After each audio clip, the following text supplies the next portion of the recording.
Como é que o senhor vê o Brasil sob a nova presidência? O Brasil, sob a nova presidência, tem que partir de uma avaliação da sociedade brasileira. Eu acho que a sociedade brasileira viveu os últimos anos se despedaçando, se dividindo muito e se polarizando muito. Então, qualquer novo presidente que assuma o governo a partir do ano que vem vai ter que se deparar com essa sociedade, né? Que é uma sociedade que, no limite, é ingovernável, né? Muito difícil de ser governada pela polarização, pelas divisões e pela má organização política da própria sociedade. É uma sociedade que tem desníveis sociais muito grandes e má organização política, uma precária organização política. Um indicador disso é o fracasso dos partidos, por exemplo, né? Que, sobretudo nas eleições desse ano, 2018, os partidos foram praticamente destruídos pelas eleições, no sentido de que eles não conseguiram avançar com as suas proposições e não conseguiram vencer as eleições. Isso partindo do suposto de que o presidente vitorioso não veio no bojo de um partido. Ele, na verdade, carregou um partido com a sua ascensão política na sociedade. Nós conhecemos o nome de vários políticos, mas não conhecemos o nome dos partidos desses políticos. O brasileiro não foi sempre assim um eleitor de nomes, de salvadores da pátria? Não, foi. Eu acho que não quer dizer que essa situação tenha se alterado no que diz respeito a esse aspecto. Mas antes, vamos tomar como referência o processo de redemocratização, a partir do início dos anos 80 do século passado para cá. Sempre houve organizações partidárias, no mínimo fornecendo balizes e diretrizes para a conduta dos cidadãos e para as eleições, para a conduta eleitoral dos cidadãos. Nesse aspecto é que mudou. Quer dizer, nós passamos uma parte grande do processo de redemocratização, por exemplo, com uma polarização entre dois partidos, o PT e o PSDB, que de alguma maneira ofereciam aos eleitores uma perspectiva de posicionamento. Isso é que desapareceu hoje em dia. Quer dizer, o PSDB, há bastante tempo, ele vem perdendo capacidade propositiva e a mesma coisa com o PT. Ou seja, os dois grandes partidos da experiência democrática mais recente do Brasil naufragaram. E com isso abriu-se um espaço grande para a emergência de uma força política superior, diferente, estranha aos partidos, né? Que justamente foi o que deu impulso à candidatura do Bolsonaro. E como essa sociedade vai se organizar agora sob essa presidência? Eu acho que o enigma a ser decifrado é justamente esse. Porque alguns elementos você já tem e a gente pode usá-los para aperfeiçoar a análise. Um elemento, o PT não saiu dizimado totalmente como organização. Ele tem um peso parlamentar, tem a maior bancada na Câmara. A maior bancada na Câmara, tem uma presença no Senado, né? Tem alguma força nos estados e municípios, ainda que declinante. Outra força é aquilo que vem sendo delineado pelo Ciro Gomes, e se posicionou de uma maneira no segundo turno a deixar aberto um caminho para ele aparecer como uma alternativa à oposição petista, que seguramente terá lugar, até porque o PT foi o partido que perdeu o segundo turno e é inevitável que ele se posicione como oposição. O PDT está tentando atrair o PCdoB e o PSB. Então você tem um outro núcleo aí de oposição. E você tem um espaço enorme aberto, que seria o espaço daquilo que a gente, durante esse ano aqui, chamou de centro-esquerda, que pode ser um centro-esquerda um pouco mais à direita, um pouco mais à esquerda, pode ser um centro-esquerda que derive para um campo social-democrático, uma posição que eu até separaria das outras duas como sendo uma oposição de tipo propositivo, né? Somos contra esse governo, porém não nos recusaremos a dialogar com ele, né? Então você teria aí a oposição brasileira subdividida em dois ou três grandes campos. Um campo mais propositivo, construtivo, e um mais negativo, mais de confronto e de polarização, Que digamos assim. não faz concessões. Que não faz concessões ou faz muito poucas concessões. Mas acho que tudo isso é algo que vai ter que ser definido a partir do início efetivo do governo. Na campanha ele fez propostas que são muito discutíveis, muito polêmicas mesmo. Por exemplo, a reforma do Estatuto do Desarmamento, essa questão da escola sem partido. Ele vai conseguir avançar com essas bandeiras? Isso vai existir no governo dele? Eu acho que não vai existir. Eu acho que, inclusive, a campanha Bolsonaro não terá uma extensão natural na presidência Bolsonaro. Por um motivo básico. Primeiro, a ideia de que a faixa presidencial tem um peso. E ela obriga o político que a está vestindo a proceder de acordo, digamos assim, com leis, normas e etc. A segunda coisa é que há uma malha institucional de fiscalização e controle dos atos presidenciais. Há até mesmo uma malha parlamentar que controla. O executivo no presidencialismo brasileiro não pode tudo. E o fato do Bolsonaro eventualmente obter uma larga maioria no Congresso não significa que ele vá conseguir aprovar tudo ali. E a maior parte desses temas polêmicos que ele anunciou precisam da aprovação do Congresso. Outros desses temas precisam da aprovação do Supremo Tribunal. O senhor acredita que em algumas áreas o Brasil vai avançar? É muito difícil falar isso, porque, basicamente, você não teve um programa Bolsonaro durante as eleições. Ele não apresentou um programa. Ele vai apresentar agora, a partir de agora. Então, a partir de agora, a gente vai ter condições. Mas, levando em consideração o tipo de assessoria que ele está montando, eu acho que algumas coisas a gente já pode prever. Por exemplo, eu acho que ele pode melhorar a infraestrutura, sobretudo por conta das assessorias militares. Os militares brasileiros são bons em infraestrutura. Uma boa parte da nossa infraestrutura de comunicação, por exemplo, foi desenhada a partir de inteligência militar. Então, eu acho que alguma coisa poderá avançar nessa área. Na economia, eu acho que você tem uma situação de risco, no sentido de que alguma coisa poderá dar certo em termos de retomada de crescimento e emprego, mas muita coisa poderá dar errada no sentido da organização de uma economia competitiva para o século XXI. Por quê? Por conta, digamos assim, da dificuldade que o assessor econômico principal, o Paulo Guedes, tem de equacionar a dinâmica mercado-estado como agentes econômicos. Quer dizer, a ideia de você privatizar é uma ideia vitoriosa no século XXI. Né? Mas você fazer a privatização selvagem é uma ideia perigosa, porque ela pode fazer com que o Estado perca a capacidade de regulação sobre o mercado, porque as agências estatais, as empresas estatais, têm um poder regulador muito grande, inclusive um poder de alavancagem do crescimento econômico. Então, se você tira isso abruptamente e desregulamenta tudo, você pode legar um problema grave para o futuro, para isso que eu estou chamando de organização de uma economia competitiva para o século XXI. Existe alguma oposição entre Paulo Guedes e os generais que estão ao lado do Bolsonaro, ele também é um militar, quanto à questão do nacionalismo, da desestatização? Eu acho que pode vir a ter algum atrito nisso daí. Mas eu não acredito que os militares que estão se incorporando, que são quase todos militares da reserva, né, militares já afastados do cotidiano das Forças Armadas, tal, venham a colocar muitos obstáculos no que diz respeito à questão da privatização. Né? Eu não acredito que eles, com o mínimo de inteligência que seguramente eles têm, eles não consigam ver que qualquer tentativa de manutenção rígida da estatização não vai dar certo.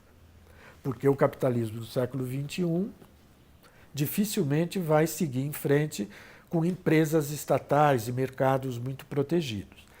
Eu acho que o nacionalismo deles é mais de tipo territorial, vinculado a uma questão de soberania, fronteiras, ocupação da Amazônia, por exemplo, né, do que em relação à gestão da economia. Entende? Eu acho que é uma ideia de nacionalismo muito de base territorial, que vai provavelmente aparecer nas discussões sobre problemas de fronteiras, problemas de recepção de imigrantes, problemas de ocupação da Amazônia, o que pode levar a um certo tipo de colisão com o ambientalismo, com a proteção das populações indígenas. Então, isso eu acho que é uma espécie de campo minado onde poderá, de fato, haver algum tipo de atrito dentro da equipe de governo, né? Como é que o senhor interpretou a fala do futuro ministro da Ciência e Tecnologia, Pontes, que é um astronauta, mas é um aviador coronel? Ele é um militar da aeronáutica, dizendo que ele no governo vai ter que lutar contra inimigos internos e inimigos externos. O que ele disse? Não faço a mínima ideia, mas eu posso especular. Eu não sei do que ele está se referindo, a que ele está se referindo. Mas eu posso especular, por exemplo, que internamente uma área de ciência e tecnologia tem diante de si, não digo inimigos, mas dois núcleos de tensão. Uma é um núcleo formado pelas indústrias, porque as indústrias no Brasil elas são muito resistentes à pesquisa e desenvolvimento, que nos principais países do mundo são indutores de desenvolvimento tecnológico e científico, né? Então esse é, eventualmente, volto a dizer, não um inimigo, mas um ponto de tensão. O outro é a vida acadêmica, né? Porque a vida acadêmica brasileira, a universidade, concentra 90% do que se faz em termos de pesquisa e tecnologia, desenvolvimento tecnológico. E a academia, a universidade, tem as suas características, que não são propriamente moldáveis por qualquer tipo de governo. A universidade brasileira é muito zelosa da sua autonomia, da sua soberania, da liberdade de cátedra, da liberdade de agenda de pesquisa. Então, talvez ele estivesse se referindo a isso. E os inimigos externos, eu também especularia que podem ser os grandes grupos de ciência e tecnologia que existem no mundo e que têm poderes de direcionamento de pesquisas em ciência e tecnologia muito grande. De repente, fazendo um pouco a leitura otimista do Marcos Pontes, ele pode, eventualmente, se cercar de alguns cérebros, pelo lado técnico, e de algumas pessoas que têm capacidade de gestão. Mas a verdade também é que, nos últimos anos, no Brasil, os ministros de ciência e tecnologia não tinham nem o preparo técnico, nem a capacidade de gestão. Ela foi uma área, de certa maneira, uma área secundária na estrutura ministerial brasileira, né? Então, pode ser que por uma via heterodoxa a gente consiga ter algum resultado, ele consiga algum resultado. A campanha eleitoral, aliás, toda a campanha eleitoral é assim mesmo, é cheia de promessas. O presidente, quando chegar ao Planalto, ele vai ter que passar por um congresso, tem 30 partidos representados lá. Como é que vai ser esse jogo? Olha, eu acho que vai ser um jogo tão difícil quanto foi para todos os presidentes, porque uma das nossas desgraças políticas é justamente essa elasticidade abusiva em termos do número de partidos, né? 30 partidos, ou que seja 25, qualquer número acima de 20, é um despropósito. Você não tem nichos de opinião. Não tem ideologia suficiente. Ideologias, né? Nem nichos de opinião, nem mesmo interesses gregários para justificar isso daí. Então, uma parte grande dos partidos são partidos fake, né? Eles não funcionam como partidos, eles funcionam como pequenos lobbies vendedores ali dentro, de tempo de televisão. Vendedores de tempo de televisão e chantagistas, porque eles ficam ali no executivo chantageando para obter alguns restos do banquete, vamos dizer assim. Então ele vai ter. Agora, isso esteve com o Fernando Henrique, esteve com Lula, com Dilma, com Temer e vai estar com o Bolsonaro. A resolução desse problema passa pela capacidade de articulação no Congresso, coisa que não é de se esperar que seja muito boa por conta justamente do caráter da campanha Bolsonaro e o perfil que ele e a sua equipe têm até agora. Você não tem ali nenhum grande líder político. Nem o próprio Bolsonaro é. Né? Ele era baixo clero no Congresso. Então ele tinha uma articulação irrisória, inexpressiva no Congresso. Ele não tem treino de articulação congressual, né? Diferentemente, por exemplo, do Temer. Pode ter dado errado, mas ele tinha experiência parlamentar, capacidade de articulação. Para usar um chavão, é o algodão entre cristais. Isso, exatamente. É o algodão entre cristais, é a linha que costura os interesses e fornece um mapa de conduta dentro do Congresso. Isso o Bolsonaro não tem. Ele e o seu agente político principal, que é o Onyx Lorenzoni, não dá para depositar no Onyx, que é um deputado que tem uma trajetória recente, né, não teve nunca grande expressão, que ele vá, pelo menos de início, ter essa capacidade de articulação. Mas pode ser que o Congresso brasileiro é sempre uma caixinha de surpresa. Pode ser que outros parlamentares e outros partidos mais expressivos promovam uma derivação de sustentação, uma mudança de posição, que não sejam oposição, mas que façam uma derivação favorável ao presidente eleito. Eu penso no DEM, por exemplo, que é o partido do Onyx, né?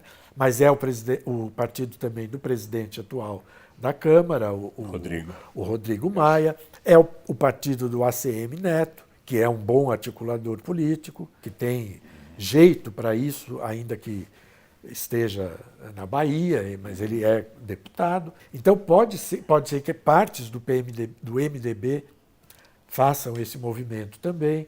Então você tem condições de, não digo na primeira hora, mas no momento subsequente, se o governo acertar o prumo, né, e apresentar propostas que façam um mínimo de sentido, que tenham pé e cabeça, eu acho que ele tem condições de obter a adesão de uma parte grande do Congresso.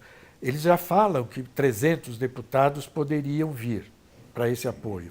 Dentro dos 300, você seguramente tem meia dúzia que tem capacidade de articulação e que poderão ajudar o governo a aprovar aquilo que é mais importante para ele. Mas vai ser um braço de ferro, né? O judiciário deve continuar com o protagonismo que ele teve até agora? Eu acho que vai aumentar o protagonismo. E nós vamos fazer, agora, vamos ter que fazer o caminho de volta. Eu digo... Pôr o judiciário na caixinha, como disse o Ciro? Não, o contrário. Eu acho que o judiciário nunca saiu da caixinha, divergindo um pouco do Ciro Gomes. Eu acho que ele sempre esteve na caixinha. Só que a caixinha do judiciário é um caixotão, né? É uma caixa enorme, com várias gavetinhas. Cabe muita coisa. Cabe muita coisa e comporta, inclusive, muitos comportamentos conflitantes, né? Mas eu acho que o caminho de volta que nós vamos ter que fazer é o seguinte: uma parte da opinião democrática brasileira dos últimos anos, sobretudo do início da Lava Jato para frente, fez uma espécie de crítica ao que foi considerado hiperpolitização do judiciário. Agora, nós vamos pedir para o judiciário fazer a regulação constitucional do governo.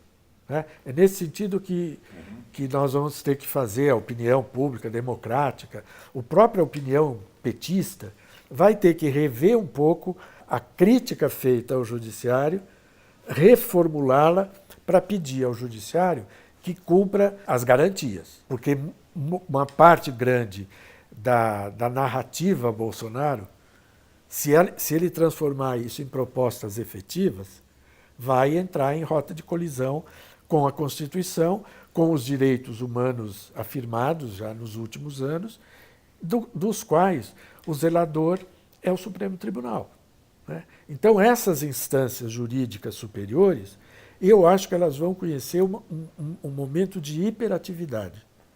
Serão hiperativas, né? Porque muita coisa vai cair lá. Eu acho que o processo que nós chamamos de judicialização da política vai aumentar. Por falar em politização do judiciário, como é que o senhor recebeu a notícia de que o juiz Moro é o ministro da Justiça e da Segurança? Bom, eu recebi com cautela, no sentido do seguinte, quer dizer, do ponto de vista técnico, eu acho que foi uma indicação muito boa, porque o juiz Moro, ele tem conhecimento constitucional, sapiência constitucional, jurídica, domina a jurisprudência e ocupou um papel chave na articulação do judiciário nos últimos tempos, sobretudo por conta da Operação Lava Jato.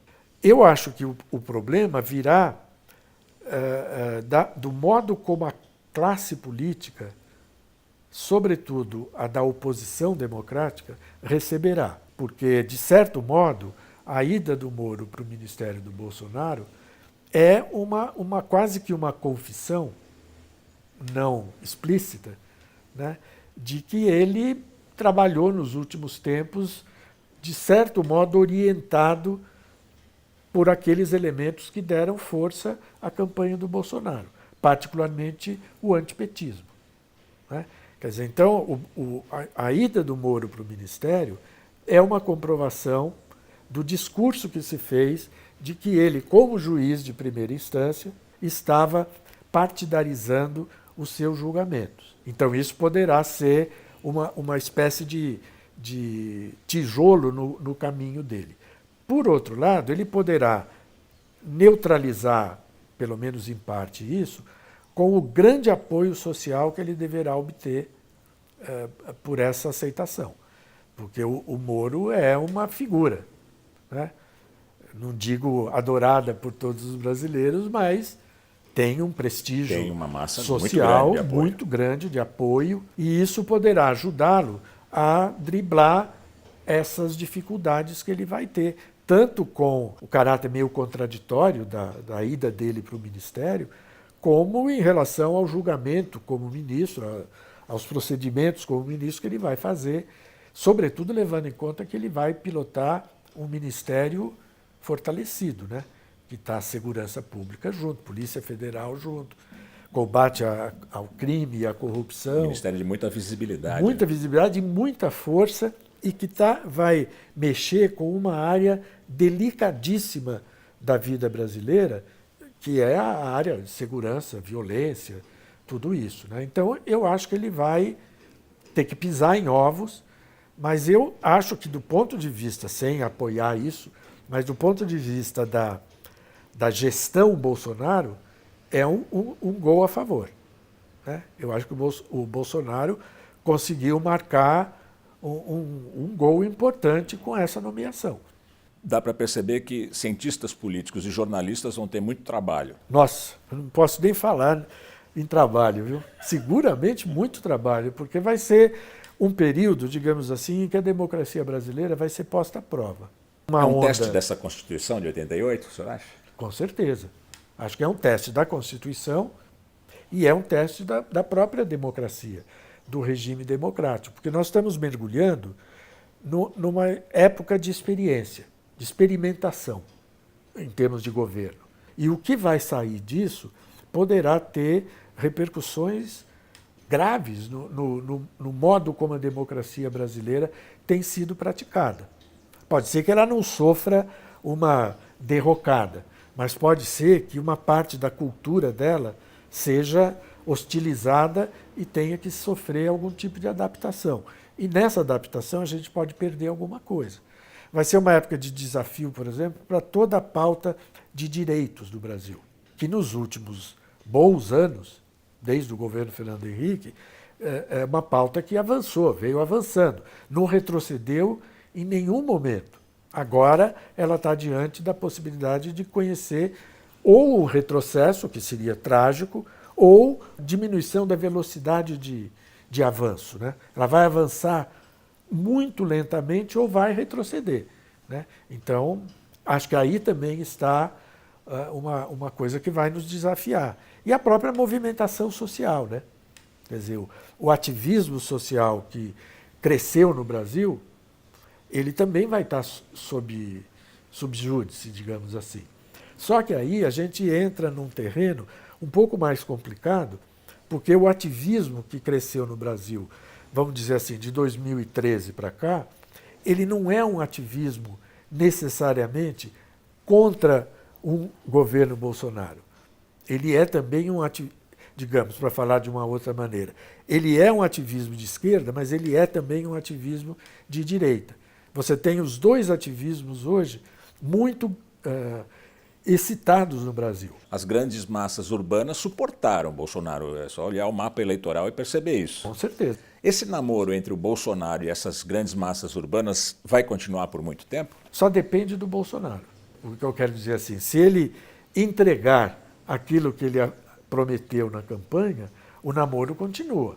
Agora, se ele fizer algo contrário, ou se ele fracassar nas propostas, o divórcio me parece inevitável. Este ano nós completamos 30 anos da Constituição.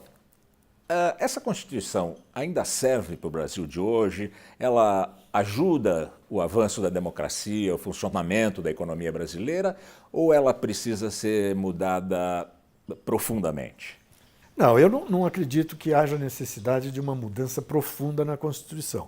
Eu acho que a Constituição de 88 é uma pérola, né, que pode continuar, ou é uma pedra preciosa, que pode continuar a ser lapidada. Acho que ela tem sido lapidada ao longo dessas 3 décadas e ela poderá seguir assim por mais um bom tempo, né? Ela tem características que precisam ser reconhecidas, sobretudo pela dimensão de cidadania social que ela deixou inscrita de uma maneira categórica, né?